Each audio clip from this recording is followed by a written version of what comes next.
은혜 받으실 하나님의 말씀은 에스겔서 34장 25절로 31절에 있는 말씀입니다. 이 계시의 말씀을 읽을 때에 오늘도 살아계신 하나님의 음성으로 우리에게 들려줄 수 있기를 원합니다. 함께 낭독을 하겠습니다. 내가 또 그들과 화평의 언약을 맺고 악한 짐승을 그 땅에서 그치게 하리니 그들이 빈들에 편안히 고하며 숲을 가운데에서 잘지라.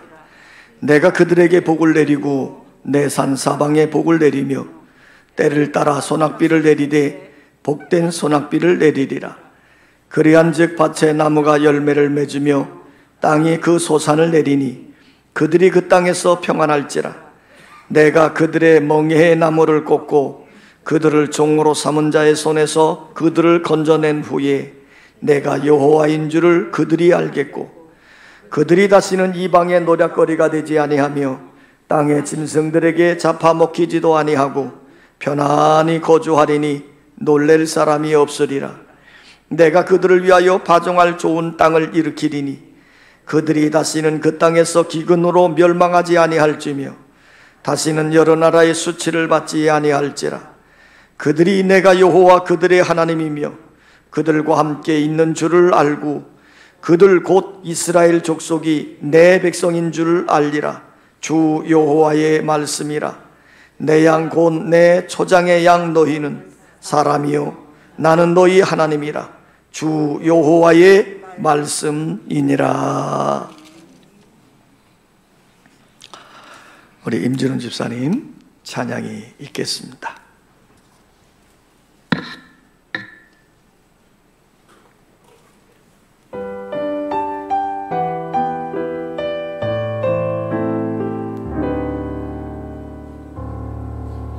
당신을 향한 침묵으로 인해 나의 믿음이 드러나듯이 삶의 분주함을 모두 벗어버리고 오직 무릎으로 나아가네. 내 삶을 향한 침묵으로 인해 당신의 뜻이 드러나듯이 나의 상황과 환경을 보지 않고 믿음의 눈으로 바라보네. 이런 시간이 계속될수록 때론 고나여 지칠 때도 있겠지만 내 안에 깊이 있는 믿음을 요구하시는 당신 앞에서 기쁨으로 오늘도 이 길 걷네.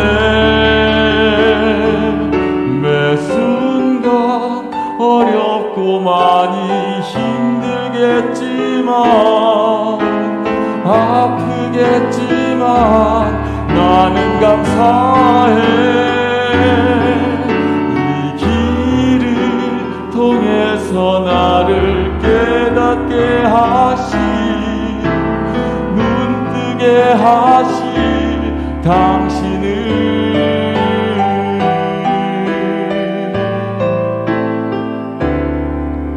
내 삶을 향한 침묵으로 인해 당신의 뜻이 드러나듯이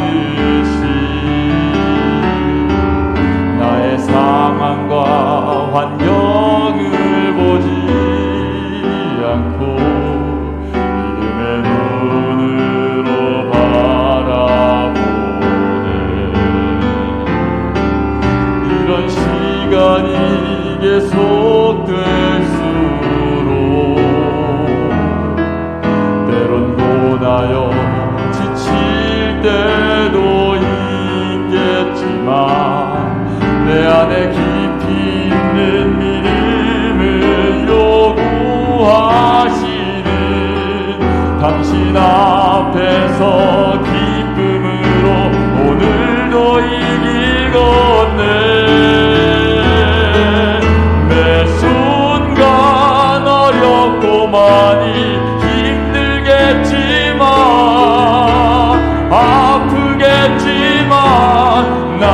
감사해. 이 길을 통해서 나를 깨닫게 하실, 눈뜨게 하실 당신을 매 순간 어렵고 많이 힘들겠지만 아프겠지만 나는 감사해. 이 길을 통해서 나를 깨닫게 하실, 눈뜨게 하실 당신을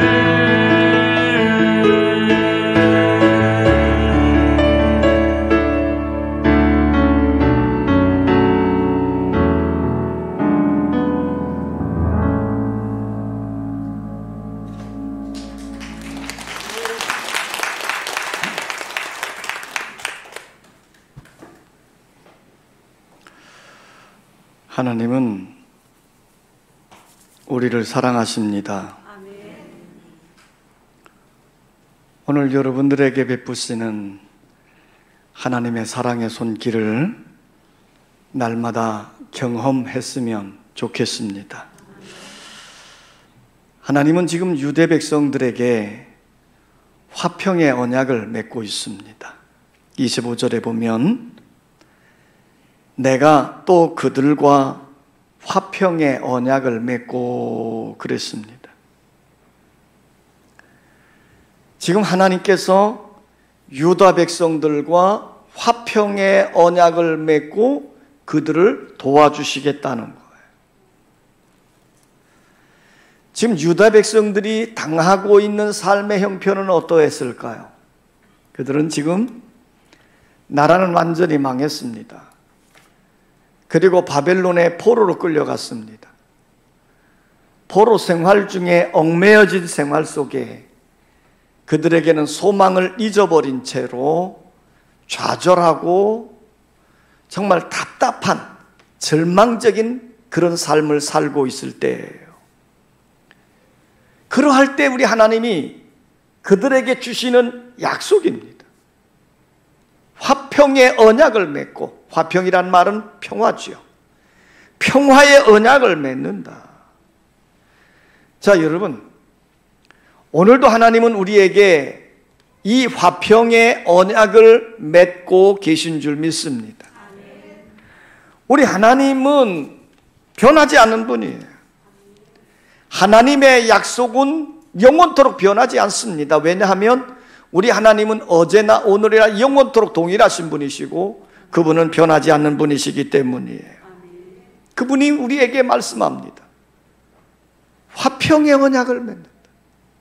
평화의 언약을 맺는다.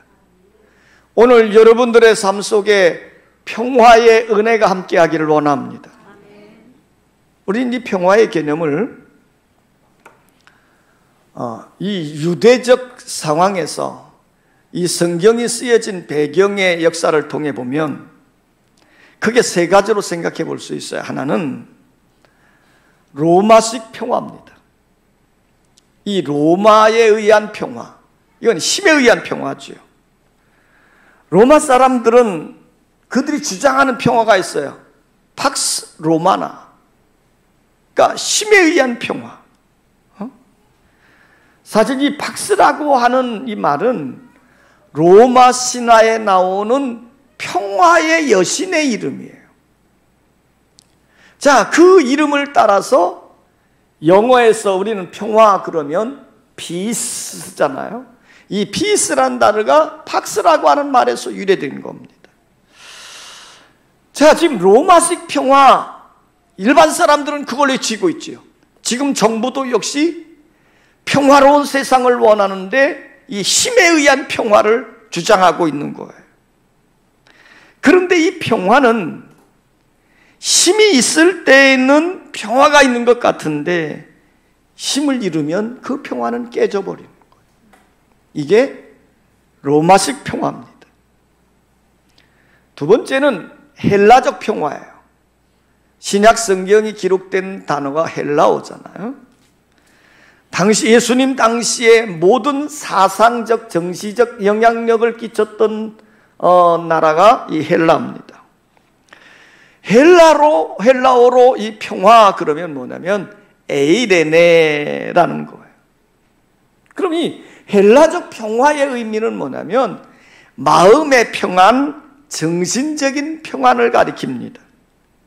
이건 심히 개인적이고 심리적인 평안을 나타내는 거죠. 세 번째는 히브리적 평화입니다.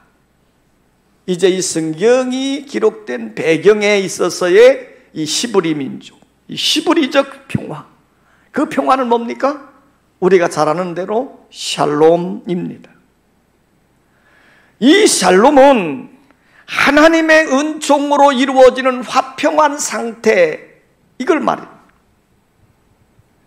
하나님과의 관계에 있어서, 나 자신의 관계에 있어서, 이웃과의 관계에 있어서, 물질과의 관계에 있어서로 온전히 이루어지는 평화, 그러니까 모든 것을 포괄하고 있는 온전한 평화를 가리켜서 샬롬, 이렇게 말합니다. 지금 하나님은 어려움을 당하고 있는 유대 백성들을 향해서 화평의 언약, 샬롬의 언약을 맺겠다고 지금 약속을 하고 있는 겁니다. 우리 사람들도 약속을 잘하지요. 그런데 우리 사람들의 약속은요, 감정 따라, 분위기 따라, 조건 따라, 환경 따라 달라져요. 그러나 우리 하나님이 우리에게 맺는 이 약속은 변하지 않습니다.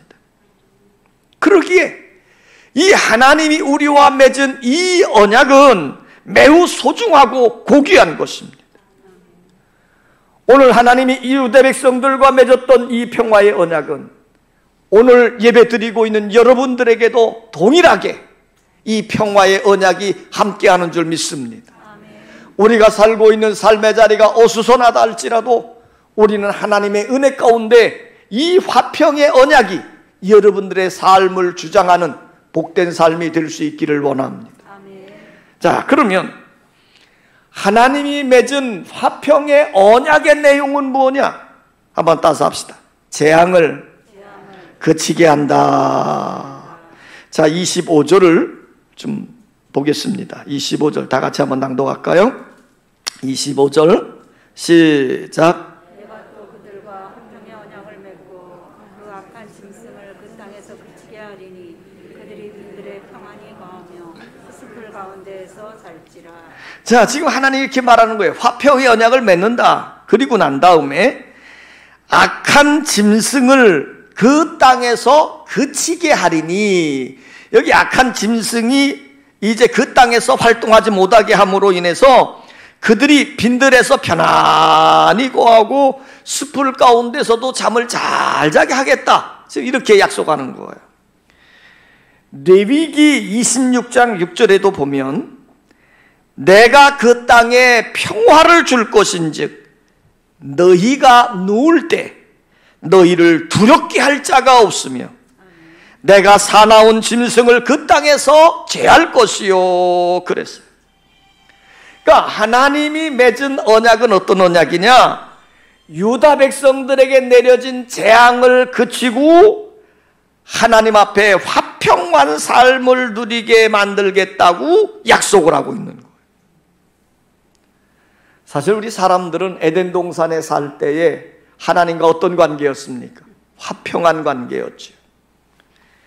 그런데 그 화평이 깨어지게 된 이유가 뭐냐면 이 뱀이라는 짐승이 아담과 하와를 꼬임으로 인해서 죄를 짓게 되고, 그래서 결과적으로 하나님과 화평이 깨져버린 거예요. 하나님과 유다 백성과의 화평한 관계가 악한 영 마귀 때문에 깨져버렸다, 그 말이에요. 자, 오늘도 이 악한 짐승인 마귀는 수단 방법을 총동원해서 하나님과 나와 너의 관계를 깨트리려고 하고 있는 거예요. 이유가 무엇이든지 간에 가정의 화평을 깨뜨리고 형제 간의 화평을 깨뜨리고 친구 간의 화평을 깨뜨리고 국가의 화평을 깨뜨리고 심지어 교회의 화평을 깨뜨리려고 하는 거예요. 이게 마귀가 하는 일입니다. 그러므로 우리가 이 악한 영 마귀를 우리의 삶에서 쫓아내버리면 우리는 잃어버렸던 화평을 회복하게 되는 거예요. 여러분, 악한 영 마귀를 쫓아내시기를 원합니다. 그런데 이 마귀를 우리가 볼 수도 없고 만질 수도 없잖아. 우리는 이 마귀를 잘 알지 못해요. 여러분의 삶 속에서 마귀를 쫓아내려고 한다면 마귀의 정체를 바로 알아야 돼요.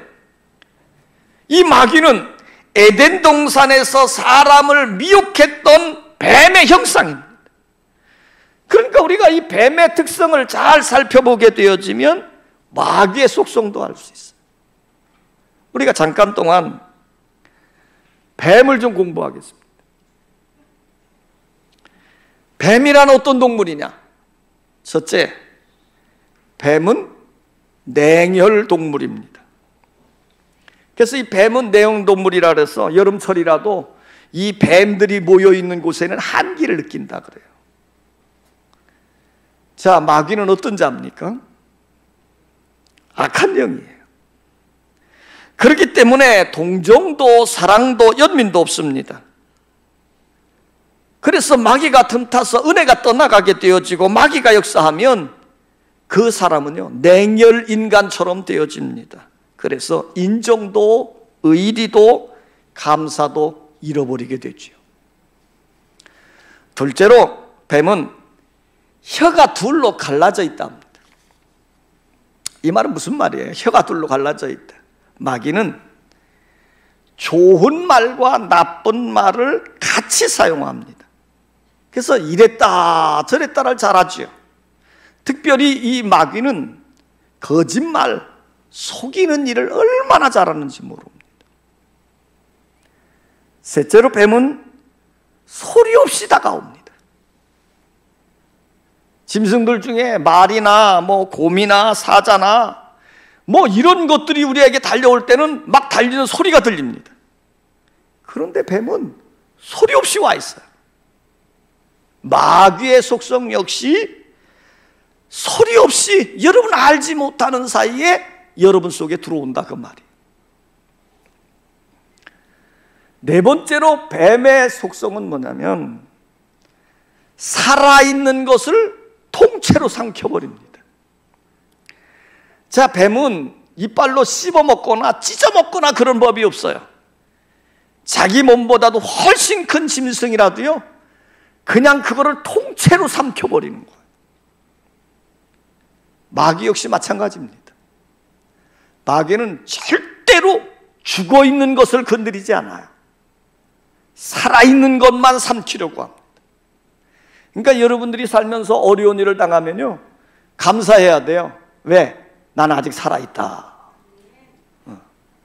자, 이 마귀는 살아있는 것만 통째로 삼키려고 한다. 다섯 번째 뱀의 특성은 뭡니까? 틈만 있으면 기어들어가요. 뱀은 대문으로 들어오는 법이 없습니다. 지극히 작은 틈만 보이면 그걸 비집고 들어오는 거예요. 마귀도 역시 그래요. 우리가 큰 문제나 큰 사건을 통해서 잘 들어오지 않아요. 그때는 다 알고 있기 때문에. 그런데 지극히 작은 사소한 감정의 문제나 사소한 작은 사건이 벌어졌을 때 그 틈에 교묘히 파고 들어옵니다. 그리고 그 문제를 일으켜서 그 사람을 통째로 삼켜버리는 거예요. 여섯 번째로 뱀의 속성은요 위장술이 뛰어나다는 겁니다. 뱀은 나무 밑에 숨어있든 바위 틈에 숨어있든 숲속에 있든 그냥 꽈리를 틀든지 작대기처럼 뾰족하게 늙어 있든지 자기를 감추고 있는 위장술이 뛰어나다는 거예요. 마귀도 역시 마찬가지예요. 천의 얼굴, 만의 얼굴을 하고 있습니다. 심지어 양의 탈을 쓰고 접근하고 있기 때문에 사람들이 그래서 속아 넘어가는 거지. 7번째로 뱀의 특성은 뭐냐면 지혜롭다는 겁니다. 이 뱀은 타조나 들소나 호랑이처럼 빠르거나 민첩하지 않아요. 뱀은 느려요. 그런데도 그 지혜를 가지고 자기보다 빠른 짐승을 잡아먹는 거예요. 마귀도 마찬가지예요. 지혜롭습니다. 그러니까 그 간악한 지혜를 통해서 사람들을 파멸시키고 멸망시키고 있는 거지. 8번째로 뱀의 특성은 뭐냐면 공격적이라는 겁니다. 뱀은 기다리고 기회를 기다리고 있다가 그냥 틈이 나면 독을 내뿜으면서 공격해 오는 거죠. 마귀도 공격적입니다. 마귀가 공격해 오면 그 마귀는 사랑이나 화평이나 평화나 감사라는 건 전혀 몰라요. 그래서 이 마귀가 틈타서 역사하게 되어지면요, 사람이 독해지고 잔인해집니다. 눈빛이 사나워지고요, 언어가 좀 더 난폭해지고, 그리고 행동이 포악해지는 거예요. 여러분, 오늘 우리들의 삶을 아름답게 살아가기 위해서 우리는 어떻게 해야 됩니까? 옛 뱀이요 악한 영인 마귀를 반드시 쫓아내야 된다는 거예요. 그 마귀를 쫓아내야 재앙이 그쳐지고 화평이 임하게 되어지는 줄 믿습니다. 그런데 문제는 우리가 악한 영인 마귀를 쫓아낼 힘이 없다는 거예요. 여러분이 안간힘을 쓰고 여러분이 노력을 해도 그 마귀를 대적해서 이길 수 없다는 겁니다. 우리가 무엇으로 마귀를 이길 수 있을까요? 악한 영을 이길 수 있을까요? 오직 예수의 이름의 권세로, 오직 하나님의 말씀으로만 이길 수 있습니다.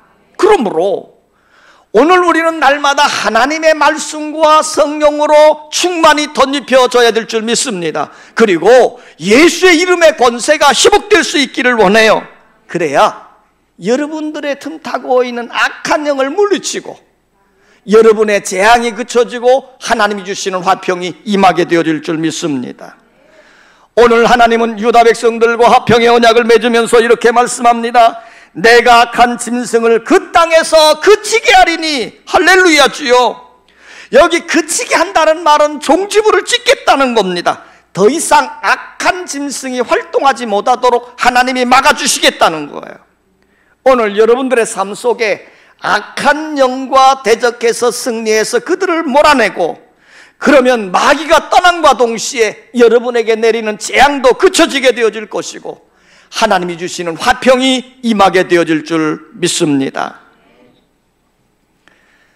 하나님이 주시는 이 화평의 언약을 살펴보면, 따라서 합시다. 유다 백성에게 복을 내려주신다.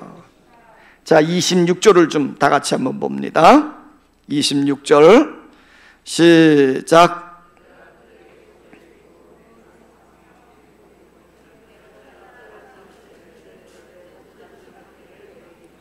자, 지금 하나님이 화평의 언약을 맺으면서 주시는 말씀이 뭐냐면, 내가 그들에게 복을 내리고, 복을 내린다는데 그 다음 말입니다. 내산 사방에 복을 내리며, 그 다음에 말이에요. 때를 따라 뭐를 내리되? 소낙비를 내리되 복된 소낙비를 내리리라 그랬단 말이에요. 아니, 복을 주시면 되지 왜 소낙비가 거기에 나옵니까? 사실 우리나라 같은 경우는 비가 흔한 지역이기 때문에 장마 그리고 소낙비 그러면 우리는 그냥 지겹고 지루하고 어떤 피해가 입을까 두려움부터 생겨져요. 그러나 성경이 기록된 팔레스타인 지역의 경우는 우리와 상황이 전혀 다릅니다. 그 지역은요, 건기는 길고 비가 안 오는 시간은 길고 우기, 비가 오는 거는 매우 짧아요. 그것도 1년에 2차례 비만 내립니다. 이른 비와 늦은 비가 내리는 거예요. 이른 비가 내릴 때에는 씨앗을 뿌리게 되어지고, 늦은 비가 내릴 때에는 그 뿌려진 싹들 속에 열매를 결실하게 되어지는 과정이 되어지는 거예요. 그러니까 이 팔레스타인 지역에서는요, 비가 많이 와야 농사가 잘 되어지고 비가 많이 와야 풍성한 열매를 맺게 되어지는 거예요. 그래서 그들은 비를 가리켜서 단비 혹은 복된 소낙비 이렇게 표현하는 거예요. 우리가 성경적으로 볼 때에도 비, 소낙비 그러면 무엇을 상징하냐면 축복, 은혜, 성령을 상징하는 거예요. 자, 오늘 하나님은 유다 백성들과 언약을 맺으면서 이렇게 말씀을 합니다. 복된 소낙비를 주시리라는 거예요. 지금 갈급해하고 힘들어하고 얽매여 있고 고통당하고 절망하고 있는 그들에게 하나님이 말하는 거예요. 복된 비를 준다. 복된 비. 자, 여러분, 우리는 이 비가 내린다고 하는 말을 우리는 유념해야 돼요. 자, 이 비가 어떻게 내려집니까? 비가 내려진다고 하는 이 말을 통해서 이 비는 누가 주시는가? 하나님이 주신다. 근데 여러분들 중에 지금 과학을 하는 사람들은 그렇게 생각할 겁니다. 비야, 수증기가 증발되어지고 그리고 하늘에서 응결되어지고 난 다음에 그게 좀 해지면 비로 쏟아지는, 강수하게 되어지는 이 순환작용에 의해서 이루어지는 거지 라고 생각을 할 겁니다. 물론 그렇지요. 지금 바닷물이나 강물이 날마다 태양열에 의해서요 수만 톤, 그 형용할 수 없는 많은 수증기가 증발되어진다 그래요. 그리고 지상에 있는 나무 한 그루가요 수증기를 내뿜는데 1년 동안에 4,000에서 5,000 갤론의 수증기가 증발된다고 합니다. 자, 그런데 이 수증기가 올라가면 대기권 내에서 포화점 이하의 온도가 되어지면 수증기가 어떻게 돼요? 응결이 되어집니다. 쭉쭉쭉 묶여져 가지고 그게 이제 물방울이 더 커지게 되어지면 비가 되는 거거든요. 자, 비가 되면 어떻게 해요? 내리는 거죠. 그래서 전에 지혜롭다고 여겼던 솔로몬이 이 전도서 11장 3절에 보면 이렇게 말했습니다. 구름에 비가 가득하면 땅에 쏟아지며 그랬어요. 그러니까 솔로몬은 과학이 발전하지 않은 시대 때에도 그 자연의 원리를 훤히 알고 있었다는 거죠. 자, 비가 땅에 내립니다. 그러면 어떻게 되죠? 땅 속에 숨어들어서 지하수가 됩니다. 일부는 식물들이 흡수합니다. 나머지는 바다나 호수나 강으로 흘러가죠. 자, 그리고 다시 증발되어집니다. 그러면 또 어떻게 돼요? 응결이 되어지죠. 다시 비가 내려집니다. 이 순환 과정을 거치는 것이 자연의 이치입니다. 그런데 오늘 성경은 이렇게 말합니다. 그 소낙비를 우리에게 주시는 분은 하나님이시라는 거예요. 여러분, 이걸 알아야 됩니다. 자연의 순환 섭리가 이루어지고 있지만 그 섭리를 주장하시고 있는 분이 누구냐? 그분은 하나님이시라는 겁니다. 아모스서에 보면 9장 6절에 이렇게 말했습니다. 바닷물을 불러 지면에 쏟으시는 자니 그 이름은 여호와시니라. 할렐루야지요. 비를 내리게 하시는 분, 그 응결된 비를 쏟아지게 하시는 분, 그분은 누구냐? 하나님이라는 거예요. 자, 여러분, 우리들에게 복을 주시는 분이 누굽니까? 복된 소낙비를 쏟아주시는 분이 누구십니까? 하나님이시란 말이에요. 그러므로 우리는 하나님께 복을 받아야 되는 거예요. 내가 잘해서 되어지는 게 아니고 과학적 사고, 명석한 이성적인 생각으로 해서 되어지는 것이 아니라 하나님이 복을 주셔야 된다는 겁니다. 그러므로 우리는 하나님 앞에 은혜의 단비를 구해야 되고 축복의 단비를 구해야 되고 성령의 단비를 구해야 돼요. 하나님이 여러분에게 부어주시는 줄 믿습니다. 그런데 오늘 말씀을 보면 그 소낙비를 어떻게 준다 그랬어요? 때를 따라 주신다는 거예요. 하나님이 아무 때나 주는 게 아니라 때를 따라 주신다는 거예요. 그래서 이른 비를, 또 늦은 비를 주시는 거예요. 이른 비를 주면 씨앗을 파송하게 되어지고 늦은 비를 주시면 풍성한 열매를 수확하게 만들고 있다, 그 말이에요. 자, 우리 하나님은 우리에게 복을 주시되 때를 따라 주신다는 것을 여러분이 기억하십시오. 신명기 11장 13절로 14절에도 보면 또 이 말씀을 했어요. 내가 오늘 너희에게 명하는 내 명령을 너희가 만일 청종하고 너희 하나님 여호와를 사랑하여 마음을 다하고 뜻을 다하여 섬기면 여호와께서 너희 땅에 이른 비 늦은 비를 적당한 때에 내리시리니 너희가 곡식과 포도주와 기름을 얻을 것이요 그랬어요. 그러니까 여러분들이 1년 내내 열심히 수고해서 뭐를 가꾸고 노력했다 할지라도 그럴 때때로 하나님의 도움는 역사가 있었기에 여러분들이 수확할 수 있고 열매를 딸 수 있음을 알아야 된다 그 말이에요. 하나님은 때를 따라 돕는 은혜를 주시더라. 그러면서 그 복은 뭐라고 그랬습니까? 오늘 성경이 이렇게 말합니다. 복된 비다. 복된 비다. 자, 소낙비가 내려지는데 그것은 복된 거라는 거예요. 자, 우리 인류 역사 가운데 비로 인해서 큰 심판을 받은 적이 있어요. 노아 홍수 때입니다. 그런데 하나님이 그때에 온 지면에 비를 내리시고 비로 심판한 다음에 이제는 이 세상에 비로 인하여 심판을 내리시지 않겠다고 약속을 하고 그 증거로 무지개를 주신 거예요.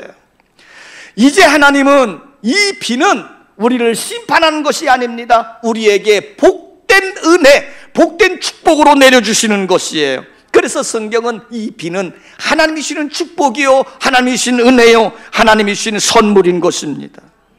그러므로 이 소낙비가 충만하게 풍성하게 내려지게 되어지면 그것은 우리가 사는 삶의 풍성한 복으로 임하게 되어짐을 나타내 주는 거예요. 우리 하나님은 우리에게 복을 주시는 분이에요. 여러분들이 이 사실을 믿고 오늘도 하나님이 은혜의 단비를, 성령의 단비를 여러분들 속에 쏟아부어 주시기를 간절히 사모하는 시간이 되기를 원합니다. 이 화평의 언약을 살펴보면 하나님은 유다 백성들에게 따서 합시다. 평안하게 해주신다. 자, 27절에 보면 그들이 그 땅에서 평안할지라. 28절에도 보면 평안히 거주하리니 그랬어요. 지금 유다 백성들이 어떤 상황이에요? 남의 나라에 끌려가서 노예로 포로로 살고 있는 상황이에요. 그러니 얽매여져 있는 그 삶에 무슨 평안이 있겠습니까? 그런데 하나님은 말하는 거예요. 그 땅에서 그 자리에서 평안할지라. 오늘 우리가 살고 있는 삶의 바운다리가 어렵다 할지라도 그 안에서 평안을 주시겠다는 거예요.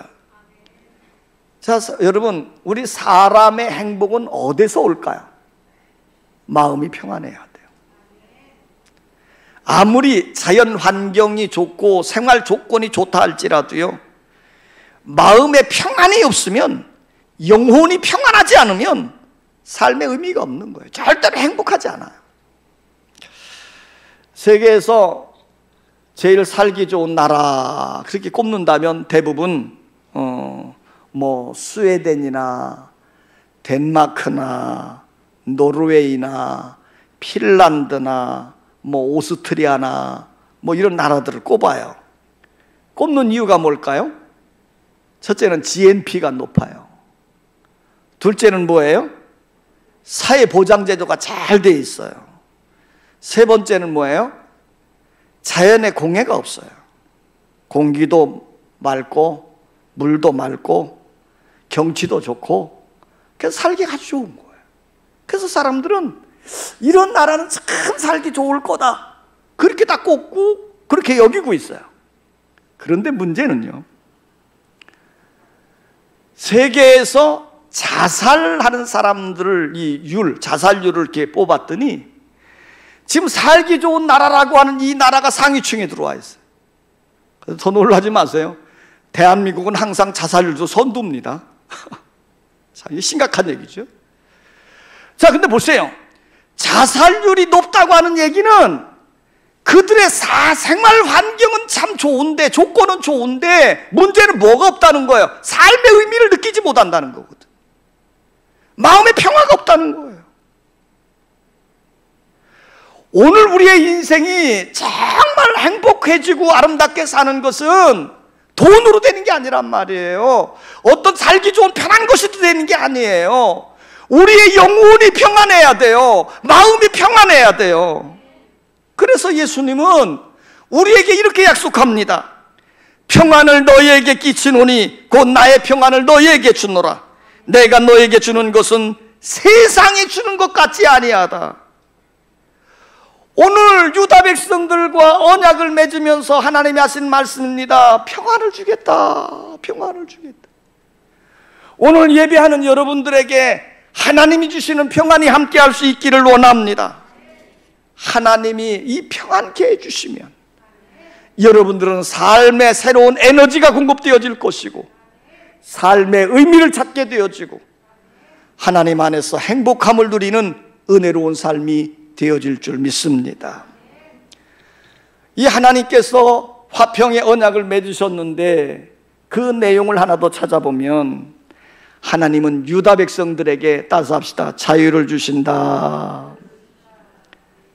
지금 자유를 주신다는 거예요. 27절에 보면 27절 다 같이 한번 읽을까요? 27절 시작.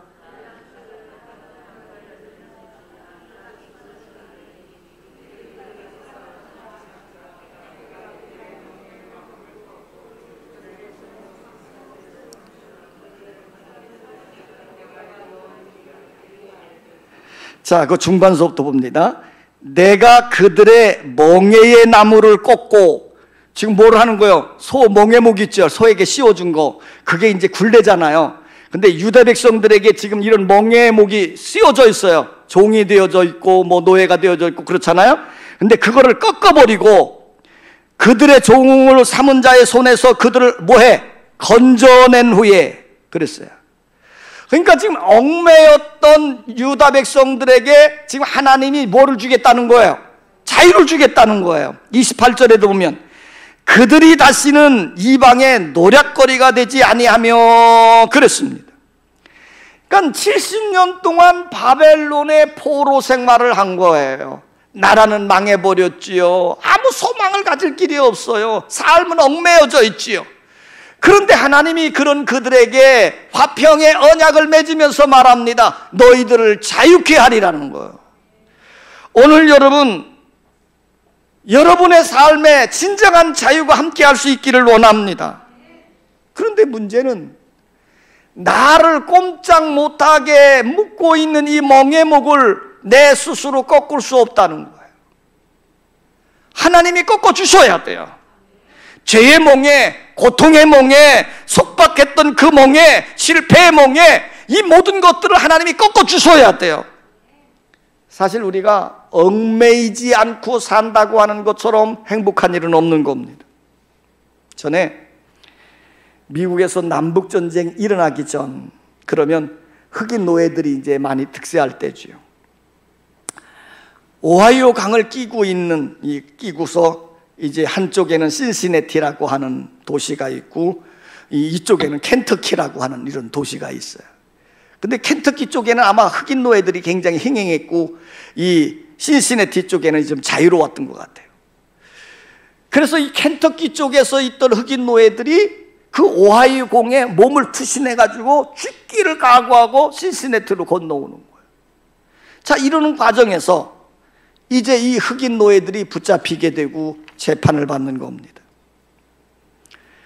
어느 날 프렌치 판사가 노예들을 신문하면서 질문하는 겁니다. 당신은 왜 강을 건넜는가? 주인이 나쁘게 했는가? 힘든 일을 시켰는가? 먹을 것이 없었는가? 아니면 잠자리가 나빴는가? 뭐 여러 가지들을 쫙 물문하죠. 그때 이 흑인 노예는 고개를 도리도리 흔듭니다. 아닙니다. 계속 그러다가 마침내 이 흑인 노예가 입을 열었어요. 내가 이 오하이오 강을 건넌 이유는 자유를 얻고 싶어서였습니다. 자, 흑인 노예들이 목숨 걸고 그 물에 빠져 죽을 수도 있는데 그 강을 건넌 이유는 뭐냐면 오직 하나, 프리덤, 자유를 위해서라는 거예요. 자유를 위해서. 자, 여러분, 오늘 우리가 살면서 좀 자유가 있었으면 좋겠어요. 오늘 우리는 육신적으로는 자유로운 것 같은데요, 절대로 그렇지 못하지요. 정신적으로 영적으로 얽매여서 종처럼 살아가는 사람들이 너무 많아요. 요즘은 뭡니까? 전부 코로나의 종들이 다 돼버렸어요. 그래서 생각하는 거나 뭐나 전부 거기에 얽매여져 있단 말이에요. 뭐 코로나의 종이 된 건 뭐 우리뿐이 아니죠. 뭐 정부도 그렇고 사람들도 그렇고 다 그런 거예요. 자, 우리는 무엇인가에 대해서 끊임없이 얽매여져 있단 말이에요. 자, 어떤 사람들은 물질에 매여서 종들이 되어져 있고요. 어떤 사람들은 일에 매여서 일 중독자들이 되어버렸어요. 자, 어떤 사람들은 쾌락에 매여서 쾌락의 종에 빠져버렸고요. 어떤 사람들은 사람 때문에 그냥 거기에 얽매여서 그냥 어찌할 줄 모르는 사람들이 있단 말이에요. 오늘 우리가 꼼짝 못하고 사는 그들을 향해서 우리 하나님이 말씀합니다. 얽매인 것을 풀어 진정한 자유를 주시겠다는 거예요. 여러분, 오늘 우리는 자유로워져야 됩니다. 죄의 멍에서 벗어 자유로워져야 됩니다. 우리가 자유로워질 수 있는 것은 우리의 힘으로 되는 것이 아닙니다. 십자가에 달리신 예수 그리스도가 자신의 핏값을 뿌리셨기에 우리는 그 예수 그리스도의 핏값으로 얻어진 자유입니다. 그러므로 예수 그리스도의 십자가의 은혜가 우리를 얽매였던 모든 죄의 얽매에서, 고통의 멍에에서 우리를 풀어 자유케 하실 줄 믿습니다. 날마다 주님 앞에 나올 때마다 사죄의 은총을 받고 하나님 앞에 진정한 자유를 누리시기를 원합니다. 하나님은 이스라엘 백성들과 언약을 맺으면서 화평하게 하겠다고 약속을 했어요. 이제 하나님 안에서 화평을 누리시기를 원합니다. 예수 그리스도 안에서 화평을 누리시기를 원합니다. 화평을 누릴 때 재앙이 그쳐지고 하나님의 복된 소낙비가 쏟아지며 평안하게 되어지고 진정한 자유를 누리며 삶의 의미를 찾게 되어질 줄 믿습니다. 단비와 복된 소낙비가 충만히 임하시기를 주의 이름으로 축원합니다. 아버지 하나님, 우리에게 하나님의 단비와 복된 소낙비를 부어 주시옵소서. 우리의 영혼이 곤고합니다. 삶이 곤고합니다. 이 모양 저 모양 살펴보아도 얽매인 것뿐입니다. 물질에 얽매이고 병에 얽매이고 코로나에 얽매이고 사람에 얽매이고 일에 얽매여서 허덕일 때가 한두 번이 아닙니다. 오늘 우리는 하나님 안에서 진정한 평화를 맛보게 하시고 하나님 안에서 진정한 자유를 누리는 은혜로운 삶이 되어지게 하여 주시옵소서. 그래서 매일매일의 삶 속에 삶의 의미를 발견하게 하시고 기쁨과 역동적으로 사는 은총의 삶이 되게 하여 주시옵소서. 예수님의 이름으로 기도하옵나이다. 아멘.